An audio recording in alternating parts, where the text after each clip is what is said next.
Et bien bonjour les amis et bienvenue sur Moula Crypto Gaming. Aujourd'hui, petite vidéo sur Crypto Rider. Alors, en fait, on va faire deux choses dans cette petite vidéo, donc restez jusqu'à la fin parce qu'on va faire, en premier, on va parler un peu de la newsletter que vous êtes en train de voir. Ensuite, on va parler d'un petit médium que j'ai trouvé qui était assez sympathique. Je pense que c'est d'une personne qui, comme moi, aime le projet et a décidé de créer un petit médium pour donner le statut de l'économie de CryptoRider. Et j'ai trouvé que c'était très intéressant.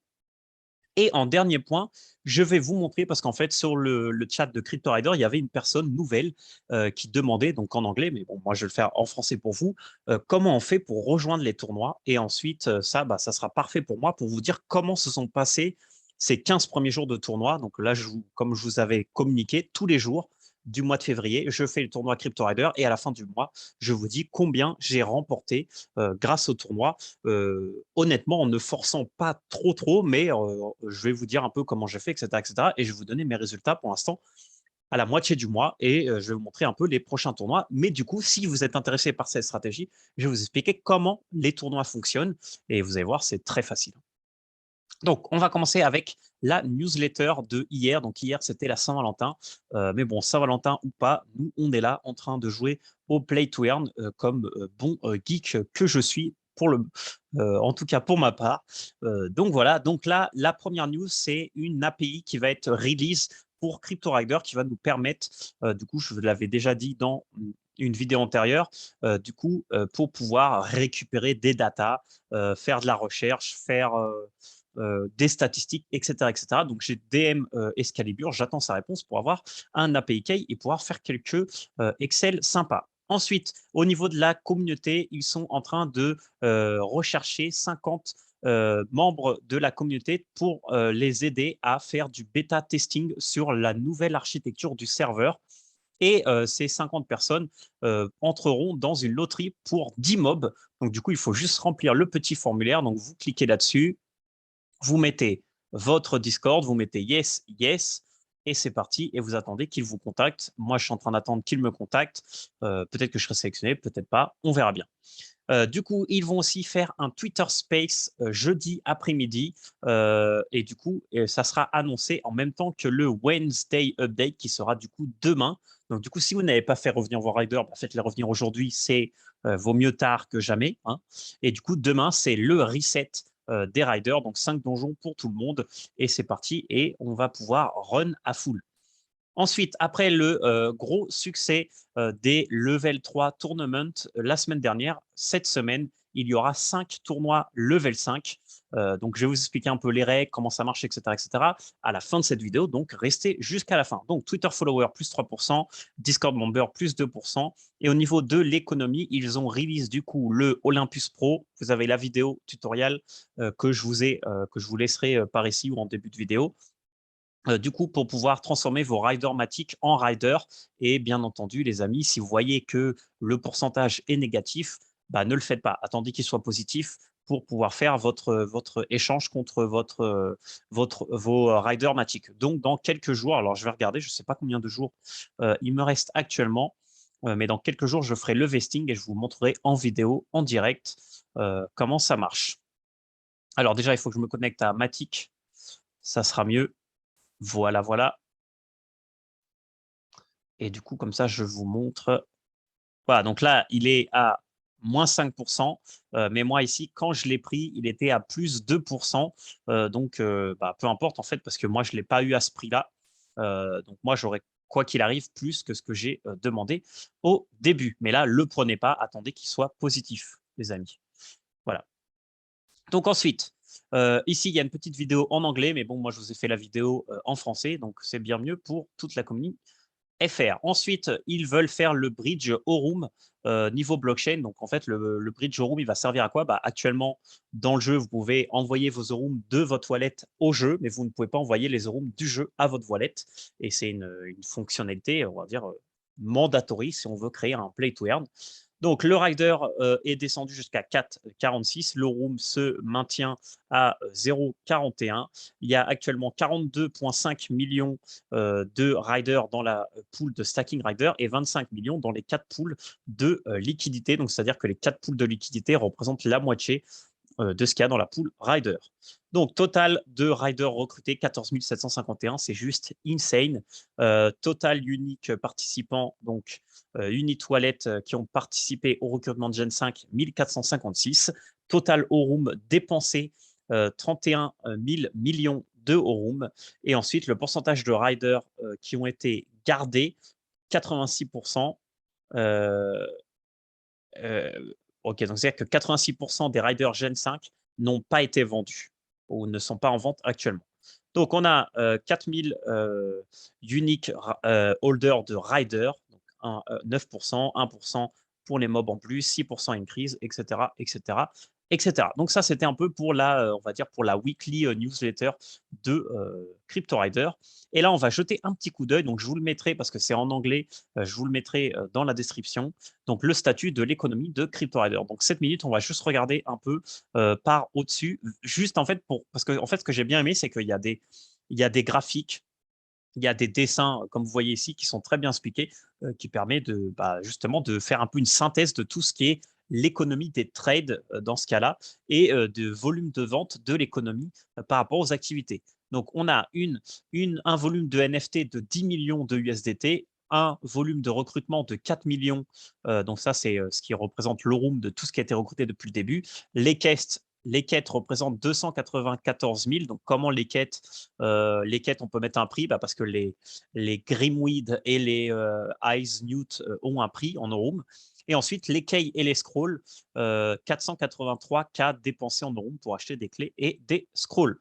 Donc, 20 315 wallets au total dans tout ce contenu entre les quêtes, les riders, les recrutements, les keys et les scrolls.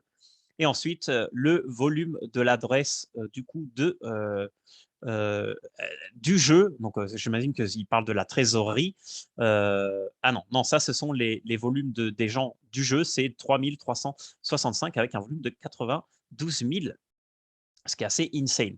Donc là, il nous explique un peu la liquidité de crypto du Rider, donc qui est de 16 000 millions. Donc ça, on l'avait vu déjà quand ils ont parlé de Olympus avec la tokenomics 2.0. Je vous renvoie encore ma vidéo que j'aurais mis sûrement par là un moment. External Trading Volume, donc ça, c'est plus si vous voulez regarder un peu. Et là, moi, ce qui m'intéresse, c'est les tokens. Donc ici, on a plusieurs tokens qui rentrent en jeu. On a les ressources en jeu qu'on peut gagner quand on fait les quêtes, donc les Grimweed, les Ice Newt et ça, qui sont les potions qu'on peut créer avec ces deux éléments. Et ensuite, on a les Game Tokens, le token de gouvernance Rider et le Room, qui est le token du jeu in-game. Donc là, vous avez bien tout présenté. Si vous connaissez ma chaîne, vous connaissez un peu déjà tout ça. Et ensuite, là, on a les volumes avec toutes les pools qui existent par rapport à toutes les ressources liées à CryptoRider. Donc, on a du Matic du Rider, du ETH du Rider, du Matic Aurum, USDT Aurum, etc., etc. On a même du coup les Aurum Grimweed pour les changer contre de l'Aurum, etc., etc. On a un peu de tout. Donc là, je vous laisserai lire un peu ça en détail. Moi, je veux juste voir les graphiques. Donc là, du coup, ça, c'était le total inflow. Donc ça, ce sont les gens qui créent la liquidité. Et ça, selon un peu tout ce qui a été sorti ou qui a été existant depuis le début. Et ensuite, je pense qu'on a… Qu'est-ce qu'on a d'autre? Le NFT volume, donc ça, vous pouvez le voir sur OpenSea indirectement. Et là, vous avez un petit graphique de tout le volume de CryptoRider depuis son début, qui est de… non, alors ça, c'est que de août 2021, mais le jeu existe… non, je crois que août 2021, c'est le début du jeu. Donc voilà, donc laissez le volume, vous voyez qu'il y a un volume ascendant. Et là, ça ne cesse de croître. Il n'y a pas eu de descente pour le moment. Ensuite, les collections. Donc, du coup, ça, c'est le volume de trade des collections. Donc, on a les riders, les mobs et les montes. Ensuite, on a les recrutements. Donc là, en fait, ça reprend un peu le volume de chaque recrutement. Donc là, vous voyez que, par exemple, le Gen 5, le volume de recrutement a baissé drastiquement par rapport à Gen 4. Bon, pas drastiquement, mais un petit peu. Donc, Gen 2, il y a eu beaucoup. Gen 3, il y a eu un peu moins. Gen 4, il y a eu beaucoup, beaucoup. Et là, Gen 5, il y a eu. Donc, bon, plus ou moins, c'est unifié entre tout. Hein. Ensuite, les quêtes. Donc là, c'est ce qu'on disait, les quêtes. Donc, on récupère des éléments et des ressources, donc le volume des keys, et du coup, la conclusion. En gros, je vous, sans lire vraiment la conclusion, mais c'est en gros que la tokenomique de CryptoRider, il y a tellement de manières, on va dire, de créer de la valeur avec les quêtes, les riders en soi, les, bon, les items in-game, genre les clés, etc., que ça en crée une économie et un jeu avec qui est assez complexe et qui fait que, en fait, c'est bon, de mon point de vue, je trouve que c'est très intéressant et c'est très différent d'un modèle de jeu où tu as seulement 2 tokens et du coup, en ayant seulement 2 tokens, on va dire, la flexibilité est un peu moindre. Donc voilà, les amis, je vous laisserai. Là, la conclusion, ils disent que l'économie du volume des wallets, des wallets pardon, inclus dans le jeu sont assez significatifs pour suggérer euh, que la potentielle économie virtuelle, l'économie virtuelle pardon, de CryptoRider est intéressante parce que les joueurs peuvent clairement gagner de manière assez simple des assets et créer de la valeur avec ces assets-là grâce aux activités qui sont reliées par rapport à ses propres assets. Donc, par exemple, si je prends un rider, avec un rider, je peux recruter un autre rider, donc ça me crée de la value et ça me permet de faire des quêtes, ça me crée de la value, ça me permet de faire des tournois, ça me permet de créer de la value, etc. etc. Donc voilà. Ensuite, on va faire un petit tuto pour finir cette vidéo sur comment être au courant déjà des tournois et comment pouvoir rentrer dans les tournois. Donc là, c'est très simple. On va sur le Discord de CryptoRider. Et ici, la première chose que vous devez faire, c'est aller dans le Discord qui s'appelle Get Duelist Role. Et ici, il faut que vous cliquez sur l'épée. Et du coup, en cliquant sur l'épée, vous allez avoir tous ces chats qui vont s'ouvrir, Tournament Announcement, etc., etc. Le tournoi Sign Up, c'est on va dire, c'est là que vous allez pouvoir voir tous les tournois. Donc là, par exemple, je vois que j'ai un tournoi le 15, le 16, le 18, etc. Donc là, comment ça se passe? Là, on est le 15, le prochain, c'est le 16. Donc là, je clique sur le tournoi, j'arrive sur Community Gaming. Ici, si vous n'avez pas si vous n'avez pas de compte, vous devez créer un compte. Et ici, tout simplement, je peux rejoindre le tournoi en cliquant ici. Et là, je devrais mettre l'ID du rider avec lequel je vais rejoindre. Donc là, je ne vais pas le mettre parce que je ne suis pas encore 100% sûr du rider que je vais mettre. Et ici, on a les règles. Donc là, les règles, c'est max level 5. Et ici, on peut seulement utiliser des gears qu'on peut drop dans Memento Mori, Glimmer of Hope, E-Augur, Revenge, Normal ou Epic. Voilà. Donc ça, en gros, c'est les restrictions. Si par exemple, je regarde celui de aujourd'hui à 14 heures, il n'y avait pas de restriction de level. Voilà, c'était sans restriction. Donc là, celui-là est déjà passé. Si je vais dans les détails, il n'y avait pas de restriction. N'importe qui peut participer. En sachant que normalement, si tu veux gagner, il faut que tu aies le rider le plus fort. Donc là, c'est plutôt le niveau le plus haut. Donc actuellement, niveau 8, qui est recommandé. Voilà, en sachant que après, dans ces détails, vous avez ici 2 choses. Donc, qui est la répartition des points selon votre place, parce que par mois, il y a il y a un leaderboard mensuel. Donc, par exemple, si je suis rentré dans le tournoi et j'ai perdu au tour 1, je gagne 1 point. Et à la fin du tournoi, dans 30 jours, j'aurai 30 points. Mais peut-être qu'avec ces 30 points, je rentre dans le top 64 des joueurs. Et du coup, si je rentre dans le top 64 des joueurs, je vais faire le tournoi de février où la moula coule à flot. Voilà. Mais sinon, pour ce tournoi, ici, vous avez le price pool qui est ici de 30 000 euros. Donc, 30 000 euros, si on regarde un peu combien ça fait pas mal de moula, les amis. 30 000 euros, on y va. Le rider qui pump presque à 5. Voilà. Si je regarde 30 000 euros, voilà, 30 000 euros, ça fait 1 300 $. Donc, c'est-à-dire que tous les jours, en semaine, il y a 1 300 $ à gagner répartis entre les 8 premiers, en sachant que le premier gagne 33%, le deuxième 20%, le troisième 11%, le quatrième 9%, et de 5 à 8, vous gagnez tous 6,75%. Voilà. Le format, c'est du best of 5, donc c'est-à-dire le premier à avoir 3 wins. Donc, une fois que vous avez registered ici et que vous avez fait joint tournament et que vous avez mis votre ID, la prochaine chose à faire est juste d'attendre le moment du tournoi. Donc là, par exemple, ce tournoi, on nous dit que c'est le 16 à 8 heures du soir. Donc là, en fait, je vais avoir un moment pour check-in qui va être une demi-heure avant le début du tournoi. C'est-à-dire qu'entre 7h30 et 8h demain, je vais devoir cliquer ici sur check-in. Voilà, là, je suis déjà check-in. Là, j'aurai un bouton de check-in. Il te reste une demi-heure. Si je ne fais pas de check-in avant la fin des demi-heures et que le tournoi commence avant que j'ai fait check-in, je suis automatiquement en dehors du tournoi. Voilà, c'est assez simple. Donc, c'est-à-dire que vous pouvez participer à tous les tournois, mais une demi-heure avant le tournoi, jusqu'à l'heure où commence le tournoi, vous devez être là pour check-in. Une fois que vous avez fait ça, c'est simple, vous rentrez tous dans le tournament chat 1. Donc là, je vais le faire. Voilà, je rentre ici. Et là, tout le monde va venir et vous attendez. Qu'est-ce que vous attendez? Vous attendez l'heure, vous attendez 8 heures que un des admins crée ce qu'on appelle la braguette. Donc la braguette, en fait, si je regarde ici sur un tournoi qui est déjà passé, la braguette, ce sont les matchs. Voilà. Et là, tout simplement, quand la braguette est créée, donc déjà, vous allez être tenu au courant dans le tournament announcement. Là, ici, bon, déjà, le mode va vous dire quand le check-in est open, donc à partir du moment où vous avez une demi-heure pour faire le check-in. Et ensuite, quand les braguettes sont créées, il vous le dit à l'oral, ici, justement, dans ce petit chat. Et ici, vous cherchez tout simplement votre nom de pseudo. Donc là, si je cherche mon pseudo, moi, j'étais ici. Voilà, Black Udin, j'étais là. Bah là, par exemple, au round 1, j'avais pas de match. Donc, il fallait que j'attende la fin de ce match-là pour faire mon match. Voilà, avant de commencer, vous devez faire une chose qui est indispensable. C'est ici, cliquez droit, modifier le profil du serveur. Et ici, dans votre nom, vous rajoutez comme moi un pipe ou un tiret ou ce que vous voulez. Vous mettez ID 2 points et l'ID du rider avec lequel vous allez jouer. Parce que ça va aider les autres joueurs justement à pouvoir repérer quel est votre ID pour pouvoir faire les matchs plus vite.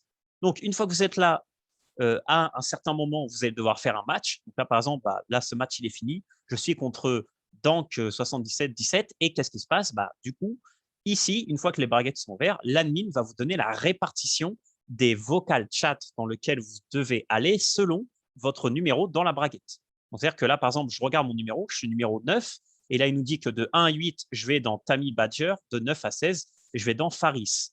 Alors là, vous voyez que ce nom de vocal, c'est Tammy Badger, et là, c'est Faris. Donc là, du coup, moi, quand j'ai commencé, comme je suis en place 9, les gens commencent à se déplacer et à se répartir dans les 3 canaux vocaux pour que tout le monde ne soit pas au même endroit. Donc, du coup, moi, je me mets là-dessus.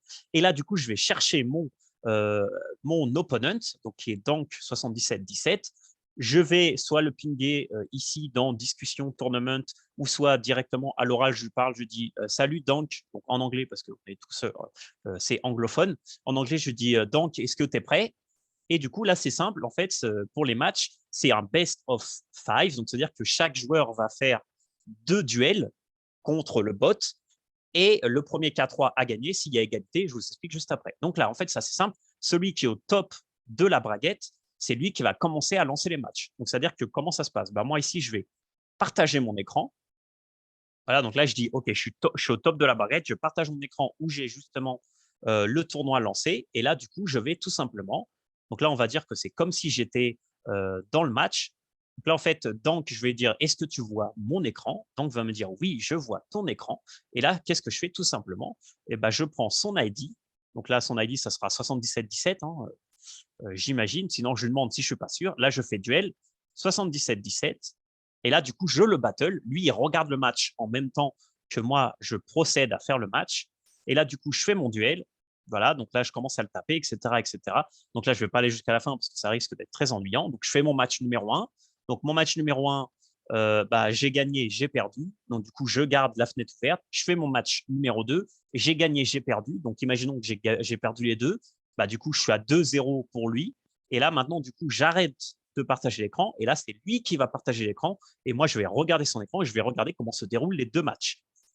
En imaginant que j'ai perdu 2-0 parce que j'ai eu 2 defeats quand c'est moi qui ai fait l'humain et lui qui a fait le bot, si lui gagne un match, il aura gagné automatiquement. Et du coup, qu'est-ce qui se passe? Je vais ici, je clique là, et ici, je reporte directement le résultat. Donc là, dans ce cas-là, par exemple, j'avais moi, j'avais fait les 2 matchs, j'avais gagné un, perdu un, donc il y avait 1-1. Et lui, après, quand il a joué, il a gagné les 2. Du coup, il a gagné 3-1.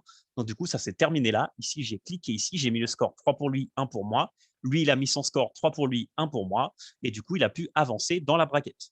S'il y aurait eu 2-2, et du coup, on lance celui qui est en haut de la braquette, lance une pièce. Donc là, vous mettez tout simplement flip a coin. Voilà. Vous allez sur Google et là, ça va vous lancer une pièce directement pile ou face. Voilà, c'est simple. Si c'est face, ça veut dire que celui qui est en haut de la braquette, c'est head et en bas de la braquette, c'est tail. C'est-à-dire que si je tombe sur Head, comme je suis en haut de la baguette, c'est moi qui vais faire le match. Si je tombe sur Tail, c'est Dank qui va partager son écran et faire le match. Et voilà. Et ça, c'est simple. Et après, là, vous répétez ce que je viens de vous dire autant de fois jusqu'à ce que vous perdez. Voilà. Et puis là, vous continuez de manière indéfinie jusqu'à ce que vous arrivez à la fin. Une fois que tout est fini, que tout le monde, une fois que vous avez fini votre match, vous pouvez partir, même si vous arrivez dans les 8 premiers ou même si vous perdez à ce niveau-là. Et après, directement dans la propre application, ici dans View My Wallet, vous verrez directement tous les prix que vous avez reçus et surtout tous les tournois que vous avez fait. Donc là, si je regarde ma tournament, là, vous voyez tous les tournois que j'ai fait. Donc là, vous voyez que j'ai commencé le 6 février.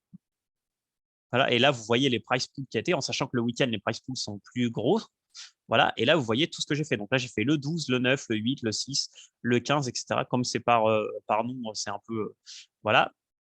Comme ça, vous pouvez voir exactement tous les tournois auxquels vous avez participé et le statut et la place à laquelle vous êtes arrivé.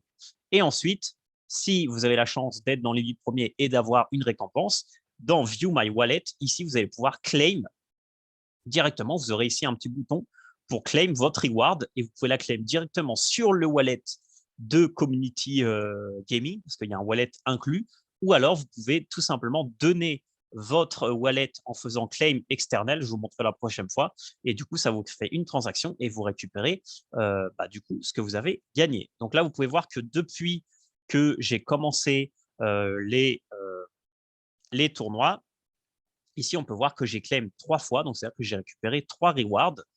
Donc, celle-là qui était de 2025 euros. Ensuite, celle-là qui était de 6000 euros. Voilà. Et celle-là qui était de 9000 euros. Donc, si je fais un calcul, ça me fait 9000 plus 6000, ça me fait 15 000. 15 000 plus 2 000, ça me fait 17 000 euros. Depuis le début, en la moitié d'un mois, j'ai gagné 15 000 euros, ce qui correspond au prix d'aujourd'hui, parce que bien sûr, je les ai pas, j'ai pas tout récupéré là et je n'ai pas tout vendu là ou tout vendu là. Voilà, ça fait 650 $. Voilà, donc en 15 jours, j'ai gagné 650 $ avec les tournois. Est-ce que ça vaut le coup de faire les tournois? Je vous laisserai décider, ça dépend de chaque personne. Voilà, donc ça, c'est ce que j'ai récupéré en arrivant 3 fois entre le 5 et le 8e et une fois 2e. Voilà, pour vous donner un peu un ordre d'idée sur ce que ça représente. Ensuite, des stratégies pour les tournois. En fait, là, vous savez que par exemple, c'est level 5. Vous connaissez les détails que le level 5, c'est seulement ces trois donjons. Vous savez qu'il vous faut les meilleurs sets de Ogre Revenge. Moi, qu'est-ce que je fais? Je réinvestis ce que j'ai gagné en room justement dans les tournois pour pouvoir tout simplement, là, vous allez voir ce que j'ai fait, c'est que j'ai monté plein de joueurs, plein de low level rider level 5 jusqu'à trouver un qui a droppé des trucs décents. Voilà, donc là, le meilleur que vous pouvez avoir sur le Ogre, c'est Blade of the Beast, le Crusader que vous voyez là, et après une rune, n'importe laquelle, bon, pas n'importe laquelle, je veux dire, il y a un truc opti que je vais vous montrer ici, parce que si vous allez sur Crypto Rider Guru, en fait, vous allez voir c'est quoi ma strat.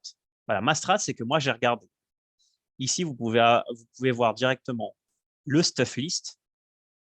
Là, ça, c'est pour vous expliquer un peu comment j'ai fait. Là, je regarde Ogre, et après, je trie par le plus haut. Donc là, je sais que Blade of the Beast, qui est la meilleure arme de Ogre, elle me donne beaucoup d'agi et beaucoup d'intelligence. Donc, je pourrais me dire, OK, je vais essayer d'avoir une Blade of the Beast, et du coup, on va dire que le meilleur build, ça serait soit un build d'agi, soit un build intelligence. Sauf que si je choisis un build d'agi, je n'ai pas beaucoup d'armure avec beaucoup d'agilité. Parce que vous voyez que la prochaine, c'est le Beast Plate, et c'est vraiment average. Alors que si je trie par intelligence, j'ai le Crusader qui donne un peu plus d'intelligence, un peu plus par rapport à ça qui donne 12. Ici, là, j'ai 12, 4, 6, alors que ici, j'ai 13, 13, 14, 7, 3. pour on va dire, une top tier de Crusader.